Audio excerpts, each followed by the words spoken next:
ونستعينه ونستغفره ونعوذ بالله من شرور أنفسنا ومن سيئات أعمالنا من يهده الله فلا مضل له ومن يضلله فلا هادي له ونشهد أن سيدنا ومولانا محمدا عبده ورسوله صدق الله العظيم.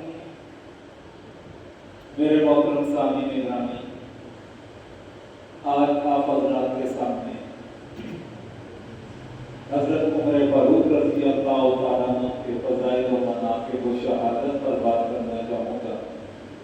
دعا کیجیے اللہ تبارک و تعالیٰ صحیح اور حق بیان کرنے کی، آپ سب کو سننے کی، اور اللہ تبارک و تعالیٰ ہم سب لوگوں کے نقش قدم پر چلنے کی توفیق عطا فرمائے۔ محترم سامعین گرامی، حضرت عمر فاروق رضی اللہ تعالیٰ عنہ کا یوم شہادت یکم محرم بنتا ہے، تو اسی وجہ سے انہی کی مناسبت سے اس موضوع کو رکھا گیا۔ حضرت عمر فاروق رضی اللہ تعالیٰ عنہ کی شخصیت کسی تعارف کی محتاج نہیں ہے۔ اہل ایمان میں تو وہ مشہور شخصیت ہے نہیں، اور اہل ایمان کے ساتھ ساتھ اہل باطن میں بھی ان کا ایک بڑا نام پایا جاتا ہے۔ جس وقت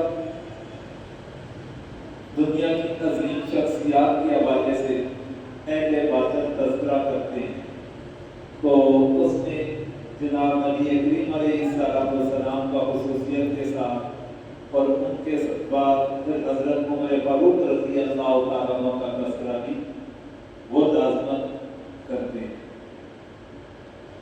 حضرت عمر فاروق رضی اللہ تعالیٰ عنہ کو اللہ تبارک و تعالیٰ نے جو وسعت و بلاغت علم و قابلیت عطا فرما رکھی تھی، وہ کبھی کسی انسان کے حصے میں آئی۔ اللہ تبارک و تعالیٰ نے انہیں بہت ساری چیزوں کا مجموعہ بنایا تھا۔ نبی کریم علیہ السلام نے ایک موقع پر فرمایا کہ اگر میرے بعد کوئی نبی ہوتا تو عمر ہوتے، میرے بعد اگر کوئی نبی ہوتا تو عمر ہوتے۔ اس بات سے دو چیزوں کی ہمیں وضاحت ملتی ہے۔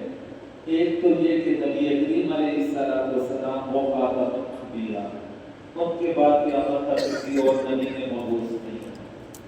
اگر کوئی بندہ، کوئی بدبخت قسم کا انسان اس طرح کا دعویٰ کر بیٹھے، وہ اپنے دعوے کے اندر مغمون ہوگا، کذاب ہوگا، دجال ہوگا، جو بھی اسے کہہ دیا جائے وہ کا کرتا ہے، کیونکہ نبی کریم علیہ السلام اس کائنات کے آخری نبی ہیں، ان کے بعد کسی اور نبی نے نہیں کہا۔ تو ایک تو اس چیز کا مسئلہ واضح ہوتا ہے کہ نبی کریم علیہ السلام اللہ تعالیٰ کے آخری نبی ہیں، اس لیے فرمایا اگر میرے بعد کسی اور نبی نے ہوتا تو عمر ہوتے۔ نبوت کا دروازہ بند ہو چکا، اس لیے عمر کو نبوت نہیں مل سکتی۔ اور دوسرا، حضرت عمر فاروق رضی اللہ تعالیٰ عنہ کی ایک شان بھی بیان فرما دی کہ اللہ تبارک و تعالیٰ نے انہیں ایسا ملکہ عطا فرمایا، ان کے اندر اللہ تعالیٰ نے ایسی صلاحیتیں رکھی کہ اللہ تبارک و تعالیٰ جو ایک نبی کے اندر صلاحیتیں رکھتے ہیں وہ حضرت عمر رضی اللہ تعالیٰ عنہ کے اندر پائی جاتی ہیں، لیکن نبوت کا دروازہ بند ہے، جس وجہ سے وہ نبوت کے مرتبے کا فائز کسی صورت بھی نہیں ہو سکتی۔ یہ دو باتیں اس حدیث مبارکہ سے واضح ہوتی ہیں۔ حضرت عمر فاروق رضی اللہ تعالیٰ عنہ کے بارے میں ایک روایت نظر سے گزری کہ نبی کریم علیہ السلام ایک غزوے سے واپس آ رہے تھے، تو ایک چھوٹی سی بچی ابشی بچی تھی، یعنی کالا سے اس کا رنگ تھا، تھی وہ چھوٹی سی بچی، تو نبی کریم علیہ السلام کے پاس آ کر کہنے لگی کہ میں نے ایک منت مانگی تھی کہ اگر اللہ تبارک و تعالیٰ جنگ میں کامیابی عطا فرما دے تو میں آپ کے سامنے تخت ہو جاؤں گی۔ نبی کریم علیہ السلام نے فرمایا کہ اگر تم نے مدد مانگ رکھی ہے تو پھر دم بجا لو۔ اب تھی کہ وہ چھوٹی سی بچی تھی کہ وہ سیاہ تھی، وہ محفل بھی تھی اللہ تبارک و تعالیٰ کے بزرگان کی محفل تھی جس میں نبی کریم علیہ السلام جلیل القدر صحابہ کرام موجود تھے، تو انسان کے دماغ کے اندر بھی برائی کا خیال تک بھی نہیں آ سکتا۔ تو اب چھوٹی سی بچی تھی تو نبی کریم علیہ السلام نے اس کی مدد کو مد نظر رکھتے ہوئے اجازت عطا فرمائی کہ اگر تم نے مدد مانگ رکھی ہے تو پورا کر لو، اور اگر مدد نہیں مانگی تو چھوڑ دو۔ وہ کہنے لگی کہ میں نے مدد مانگ رکھی ہے، تو نبی کریم علیہ السلام نے اسے اجازت دی تو اس نے دم بجانا شروع کر دیا۔ جب اس نے دم بجانا شروع کیا تو اس کے دورانیے میں حضرت ابوبکر صدیق رضی اللہ تعالیٰ عنہ اس محفل میں آئے۔ وہ بچی اسی طرح اپنے کام میں مدد رہی۔ تھوڑا سا وقت گزرا، حضرت علی رضی اللہ تعالیٰ عنہ تشریف لائے، وہ بچی اپنے اسی کام میں لگی رہی۔ تھوڑا سا مزید وقت گزرا، حضرت عثمان غنی رضی اللہ تعالیٰ عنہ تشریف لائے، تو وہ بچی اسی طرح لگی رہی اپنا دم بجانے پر۔ تو حضرت عثمان کے بعد جب حضرت عمر فاروق رضی اللہ تعالیٰ عنہ تشریف لائے تو وہ بچی گھبرا گئی اور اس نے دم بجانا روکا کیا تو دم نیچے رکھا اور اس کے اوپر بیٹھ گئی، یعنی اسے چھپا بھی دیا۔ صرف اس نے دم بجانا روکا نہ بلکہ اسے چھپا بھی دیا، اور اس انداز میں چھپایا کہ نیچے رکھ کر اوپر بیٹھ گئی۔ اس وقت نبی کریم علیہ السلام نے فرمایا کہ امت کو دیکھ کر اگر انسانوں میں شیاطین ہو یا جنات میں شیاطین ہو تو امت کو دیکھ کر وہ سارے کے سارے بھاگ جائیں۔ امت کو دیکھ کر سارے کے سارے شیاطین، ہاں وہ انسانوں میں ہو یا جنات میں ہو، وہ سارے کے سارے بھاگ جاتے ہیں۔ تو نبی کریم علیہ السلام نے حضرت عمر فاروق رضی اللہ تعالیٰ عنہ کے بارے میں اس طرح ایک اور موقع پر بھی فرمایا تھا کہ عمر کو شیطان دیکھ کر بھاگ جاتا ہے، کہ حضرت عمر رضی اللہ تعالیٰ عنہ کی ایسی جلالی طبیعت تھی، ایسے اللہ تبارک و تعالیٰ نے انہیں ملکہ عطا فرما رکھا تھا، ایسی طبیعت کے مالک تھے کہ شیاطین انہیں دیکھ کر بھاگ جایا کرتے تھے۔ آج بھی دیکھیں حضرت عمر رضی اللہ تعالیٰ عنہ کا نام سن کر شیاطین صرف جو لوگ ہیں ان کے دماغ گھوم جاتے ہیں، ان کا دماغ کام کرنا چھوڑ دیتا ہے۔ وجہ کیا ہے کہ اللہ تبارک و تعالیٰ نے حضرت عمر رضی اللہ تعالیٰ عنہ کے اندر ایسی صفات رکھی ہیں، ایسا انہیں بدلہ عطا فرما رکھا ہے کہ شیاطین تب بھاگ جاتے ہیں، اور آج تک ان کے نام کے اثرات پائے جاتے ہیں، آج بھی ان کے نام کے اثرات موجود ہیں۔ حضرت عمر فاروق رضی اللہ تعالیٰ عنہ کے بارے میں ایک مرتبہ نبی کریم علیہ السلام نے ارشاد فرمایا، صحابہ کرام تشریف فرما تھے، نبی کریم علیہ السلام نے ارشاد فرمایا کہ میں نے آج رات خواب دیکھا ہے، اور خواب میں نے جنت دیکھی، میں نے خواب دیکھا، خواب میں جنت دیکھی، اور جنت میں ایک بڑا خوبصورت محل دیکھا میں نے، اور اس محل کے بعد دیکھا کہ ایک عورت ہے وہ وضو بنا رہی ہے۔ میں اس محل کے قریب گیا، میں نے پوچھا کہ یہ محل کس کا ہے؟ مجھے بتایا گیا کہ یہ عمر کا ہے۔ تو نبی کریم علیہ السلام فرماتے ہیں کہ خواب سنا رہے ہیں، کہتے ہیں کہ میں نے عمر کی حیرت کو دیکھا، پھر میں نے گوارا نہ کیا کہ اس محل کے قریب جاتا یا اس طرف رخ کرتا، میں نے فوری اپنی پیٹھ کو پھیر دیا۔ عمر کی حیرت میرے دماغ میں آئی تو میں نے اس کے بعد سے بھی اپنی پیٹھ کو پھیر دیا، اس طرح میں نے اپنا چہرہ نہ کیا۔ حضرت عمر رضی اللہ تعالیٰ عنہ اس محفل میں تشریف فرما تھے جب نبی کریم علیہ السلام نے یہ ارشاد فرمایا تو حضرت عمر رضی اللہ تعالیٰ عنہ ان کی بات کو سن کر رونے لگے اور فرمانے لگے کہ یا رسول اللہ آپ کے سامنے میری کیسی ہے؟ لیکن نبی کریم علیہ السلام نے حضرت عمر رضی اللہ تعالیٰ عنہ کی حیرت کا تذکرہ فرمایا کہ کتنی اس کے اندر حیرت پائی جاتی ہے، میں نے ان کے بات کی طرف میں رخ نہیں کیا بلکہ پیٹھ کو پھیر دیا۔ حضرت عمر فاروق رضی اللہ تعالیٰ عنہ کا اسلام کا قبول کرنا یہ ایک تو مشہور واقعہ ہے، تو اس لیے اسے مختصر انداز کے اندر حضرت عبداللہ بن مسعود رضی اللہ تعالیٰ عنہ فرماتے ہیں کہ حضرت عمر فاروق رضی اللہ تعالیٰ عنہ کا اسلام کا قبول فرمانا تو اسلام گھروں سے باہر میدان میں نکل آیا، اسلام گھروں سے باہر میدان میں نکل آیا، بیت اللہ کی طرف نکل آیا۔ پہلے ہم چھپ چھپ کر گھروں میں عبادت کیا کرتے تھے۔ حضرت عمر فاروق رضی اللہ تعالیٰ عنہ جب اللہ تبارک و تعالیٰ نے نبی کریم علیہ السلام کو نبوت سے سرفراز فرمایا تو ان کے نبوت ملنے کے چھٹے سال حضرت عمر رضی اللہ تعالیٰ عنہ نے اسلام کو قبول فرمایا، اور روایات کے اندر آتا ہے کہ حضرت عمر رضی اللہ تعالیٰ عنہ سے پہلے 39 مرد اسلام قبول کر چکے ہیں۔ حضرت عمر سے پہلے 39 مرد اسلام قبول کر چکے تھے، یہ 40ویں مرد تھے کہ جنہوں نے اسلام کو قبول فرمایا تھا۔ حضرت عمر رضی اللہ تعالیٰ عنہ کا قبول اسلام کی ترقی کا ذریعہ بنا۔ پہلے مسلمان وہ چھپ چھپ کر عبادت کیا کرتے تھے، اپنے گھروں تک محدود تھے، کھل کر عبادت نہیں کر سکتے تھے، اور کھل کر عبادت نہ کرنے کی جو بنیادی وجہ تھی، مشرکین مکہ والوں کا حد سے زیادہ مسلمانوں کے اوپر ظلم و ستم کا ڈالا تھا۔ نبی کریم علیہ السلام اپنی ذات پر ہر بات برداشت کرنے کے لیے تیار تھے، لیکن اپنے صحابہ کرام کی محبت میں کہ انہیں نقصان نہ پہنچے تو نبی کریم علیہ السلام نے صحابہ کرام کو حکم دے رکھا تھا اپنے گھروں میں عبادت کرنے کا۔ حضرت عمر رضی اللہ تعالیٰ عنہ کا اسلام کا قبول کرنا، انہوں نے فرمایا کہ اب گھروں میں چھپ چھپ کر عبادت نہیں ہوتی، اب دیکھا جائے گا کہ کون عمر کو روکتا ہے کھل کر عبادت کرنے سے۔ بیت اللہ کی جانب نکل آئے، کھل کر عبادت فرمائی، نماز باجماعت ہونے لگی۔ مشرکین مکہ والوں کے اوپر ایک رعب و دبدبہ تھا حضرت عمر کا۔ حضرت عمر رضی اللہ تعالیٰ عنہ وہ شخصیت ہے کہ جنہیں نبی کریم علیہ السلام خود مانگتے ہیں اللہ تعالیٰ سے۔ حضرت عمر رضی اللہ تعالیٰ عنہ وہ شخصیت ہے کہ جنہیں اللہ تبارک و تعالیٰ سے حضرت عمر کو خود مانگا جاتا ہے۔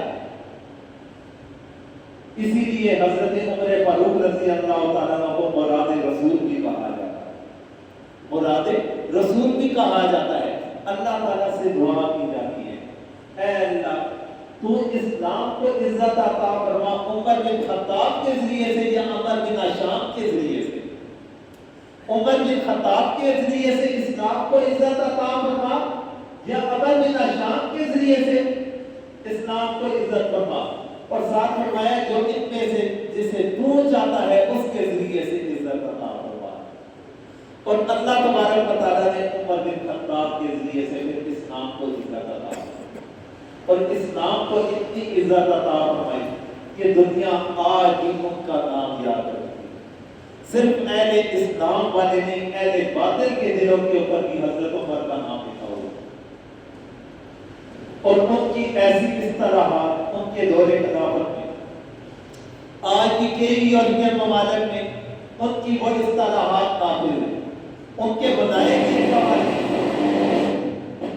حضرت عمر کے بنائے گئے قوانین آج بھی کئی یورپین ممالک کے اندر نافذ ہیں، اور وہ اپنی ترقی کا راز انہی قوانین کو سمجھتے ہیں، اور انہی قوانین کو اپنی ترقی کا راز سمجھتے ہوئے حضرت عمر کی مناسبت کے ساتھ انہوں نے وہ قوانین نافذ کر رکھے۔ جب پاکستان اور انڈیا آزاد ہوئے، اندرا گاندھی وزیر اعظم انڈیا کا، اس نے اس وقت کہا تھا اپنی ایک محفل میں اپنے وزراء سے، اپنے اراکین اسمبلی سے، اگر ہم حضرت ابو بکر اور حضرت عمر کی اصطلاحات کو اپنے ملک میں نافذ کر لیں تو دنیا کا کوئی ملک ہمیں شکست نہیں دے سکتا۔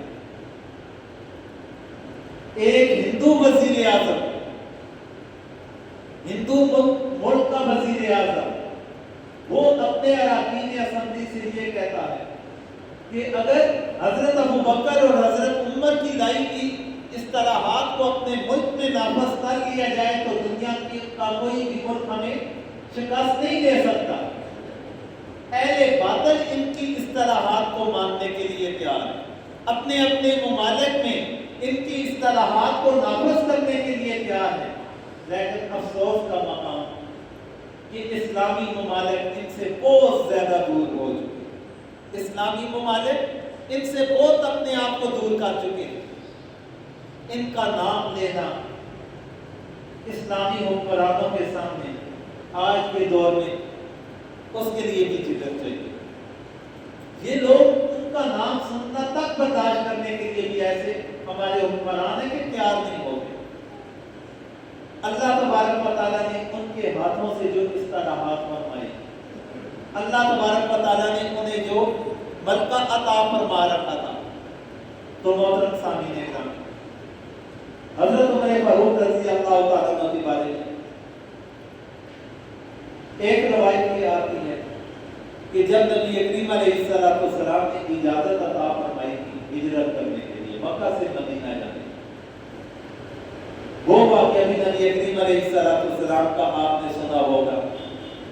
حضرت علی رضی اللہ تعالیٰ عنہ کو اپنے بستر کے اوپر لٹا دیا تھا، ان کے پاس ایمانتیں حوالے کی تھی کہ میں ہجرت کرنے کے لیے جا رہا ہوں، حضرت ابوبکر صدیق رضی اللہ تعالیٰ عنہ کے ساتھ آپ میرے بستر کے اوپر لیٹ جائیے، صبح اٹھ کر لوگوں کی ایمانتیں ان کے حوالے کر کے تو آپ کی ہجرت کر کے آ جائیے۔ اور راستے میں ہمارے سور کا 3 دن کا جو واقعہ ہے وہ بھی آپ لوگوں نے مشہور ہے، سن رکھا ہوگا۔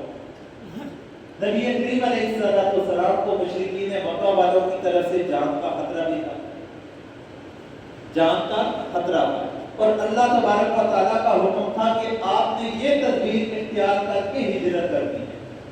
نبی کریم علیہ السلام کا کوئی بھی عمل اپنی مرضی سے نہ ہوا کرتا تھا، اللہ تبارک و تعالیٰ کی منشا کے مطابق وہ کام کیا کرتے تھے، ایک ایک قدم اللہ تعالیٰ کی مرضی کے ساتھ اٹھایا کرتے تھے۔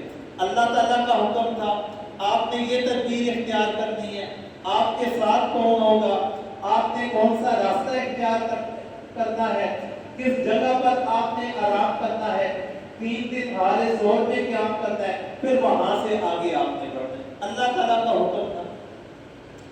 حضرت عمر فاروق رضی اللہ تعالیٰ عنہ کو جب اجازت ملتی ہے ہجرت کرنے کے لیے، حضرت عمر رضی اللہ تعالیٰ عنہ کے بارے میں روایات میں آتا ہے وہ سواری کے اوپر بیٹھتے ہیں، اپنے کندھے کے ساتھ تلوار لٹکاتے ہیں، ہاتھوں میں کچھ تیل لیتے ہیں، کمان لیتے ہیں، اور بیت اللہ کے گرد 7 طواف کے چکر لگاتے ہیں۔ بیت اللہ کے گرد طواف کے لیے 7 چکر لگاتے ہیں۔ 7 چکر لگانے کے بعد پھر اعلان فرماتے ہیں، وہاں پر مشرکین مکہ کے کچھ سردار بیٹھے ہوئے ہیں، کھل کر اعلان فرماتے ہیں کہ عمر اللہ تعالیٰ کے حکم کے ساتھ اپنے نبی کریم علیہ السلام کی اجازت کے ساتھ مکہ سے مدینہ کی طرف ہجرت کر کے جا رہے ہیں۔ جس نے اپنی اولاد کو یتیم کروانا ہے یا اپنی عورتوں کو بیوہ کروانا ہے، عمر کا راستہ روک کر دکھا ہے، کھل کر اعلان کیا جاتا ہے۔ کسی کے اندر جرأت نہیں پیدا ہوتی کہ حضرت عمر کے راستے کو روک سکے۔ حضرت عمر رضی اللہ تعالیٰ عنہ ایسی جلالی طبیعت کے مالک ہیں، حضرت عمر ایسی جلالی طبیعت کے مالک ہیں، خود دشمن کے پاس جاتے ہیں، ان کی محفل پہ جا کر اعلان کرتے ہیں۔ عمر اللہ کا حکم پورا کرتے ہوئے ہجرت کر کے جا رہے ہیں۔ جس نے اپنے بیٹوں کو وہ یتیم کروانا ہے، اپنی عورتوں کو بیوہ کروانا ہے، عمر کا راستہ روک کر دکھا رہے ہیں۔ ان کے اوپر اتنا روب و دبدبہ ان کے جملے کا پڑا، کسی کے اندر ہمت نہیں ہوتی کہ حضرت عمر کا راستہ روک سکے۔ حضرت عمر رضی اللہ تعالیٰ عنہ آزادی کے ساتھ مکہ سے مدینہ ہجرت کر کے تشریف لے کر جاتے ہیں۔ حضرت عمر رضی اللہ تعالیٰ عنہ ایسی طبیعت کے مالک، حضرت عمر رضی اللہ تعالیٰ عنہ کے بارے میں آتا ہے ایک منافق اور ایک یہودی کا ایک تنازع بن گیا۔ حضور کے پاس وہ جاتے ہیں اپنا فیصلہ کروانے کے لیے۔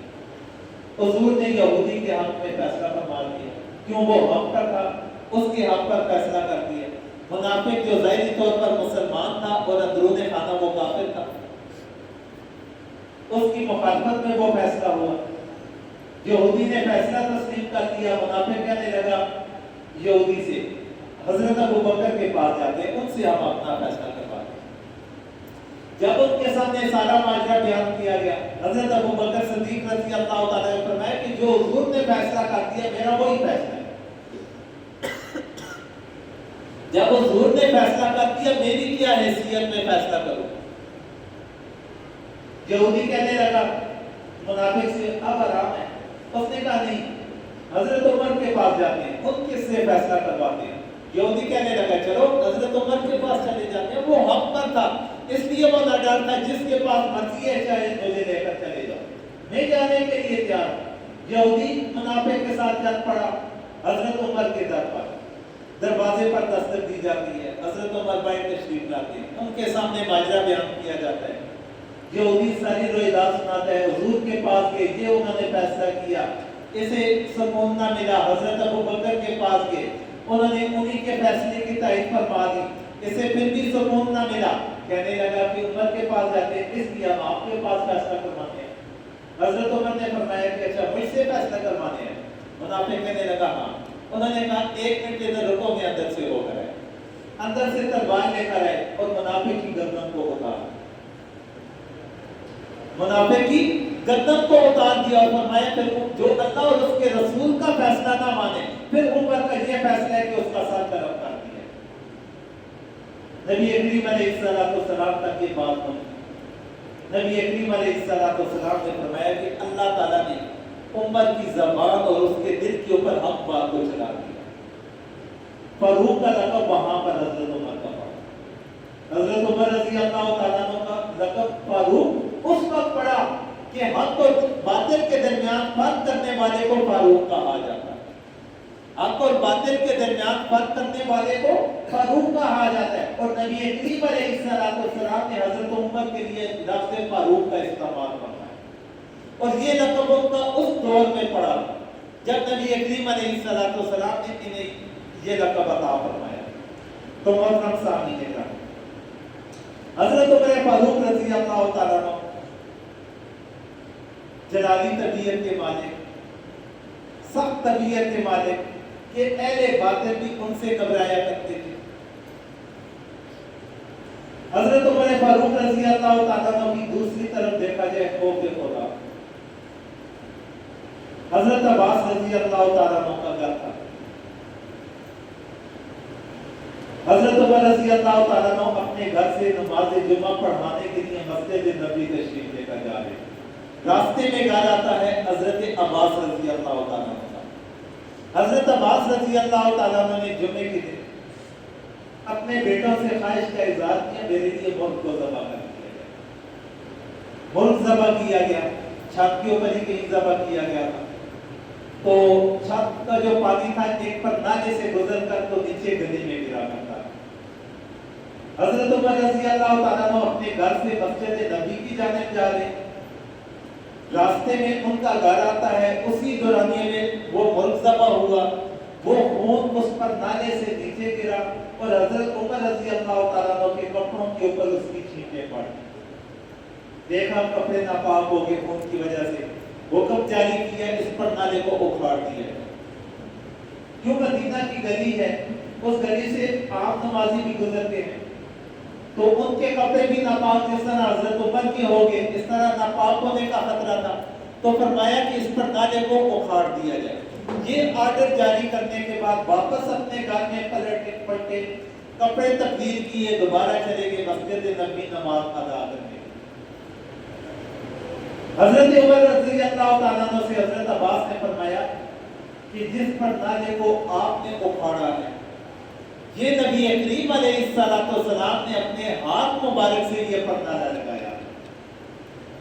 یہ پردانہ میں نے اپنی مرضی سے نہیں لگایا, نبی کریم علیہ السلام نے اپنے ہاتھ مبارک سے اس پردانے کو نصب فرمایا تھا, جس پردانے کو آپ نے اکھاڑ دیا.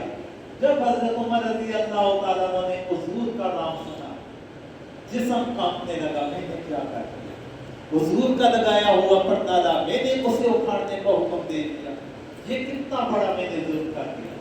حضرت عمر رضی اللہ تعالیٰ عنہ نے فوری طور پر حضرت عباس رضی اللہ تعالیٰ عنہ سے فرمایا کہ میرے کندھوں کے اوپر کھڑے ہو جاؤ اور اس پردانے کو اپنی جگہ پر لگاؤ.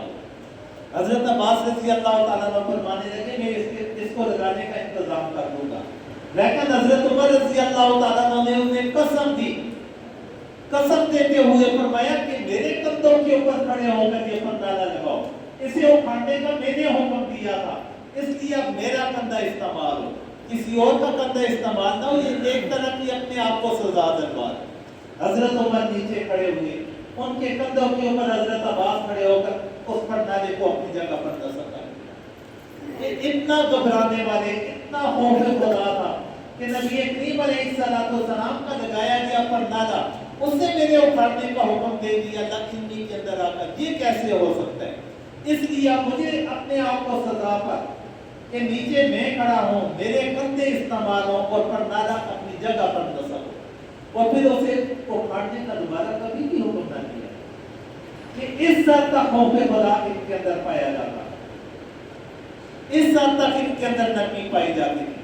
تو محترم سامعین گرامی، حضرت عمر فاروق رضی اللہ تعالیٰ حضور کے سسر بھی تھے، ان کی بیٹی نبی کریم علیہ السلام کی زوجہ مطہرہ بھی تھی، حضرت حفصہ رضی اللہ تعالیٰ عنہ، اس لحاظ سے ان کی رشتہ داری بھی بنتی ہے۔ 8ویں پشت پر جا کر ان دونوں کا شجرہ نسب بھی آپس کے اندر مل جاتا ہے۔ اللہ تبارک و تعالیٰ نے جس طرح انہوں نے دنیا میں ساتھ دیا اور حضور کے پہلو میں انہیں اللہ تبارک و تعالیٰ نے قبر بھی عطا کی۔ تو حضرت عمر رضی اللہ تعالیٰ عنہ، ان کی تعلیمات کی آج ہمیں اشد ضرورت ہے، ان کے نقش قدم پر چلنے کی ہمارے حکمرانوں کو آج زیادہ ضرورت ہے۔ اس لیے ہماری حکمرانوں سے بھی گزارش ہے کہ جو وہ اصطلاحات لائے تھے، ان اصطلاحات کا نفاذ ملک پاکستان کے اندر خاص طور پر کیا جائے اور باقی اسلامی ممالک بھی اس پر کام کرنے کی کوشش کریں۔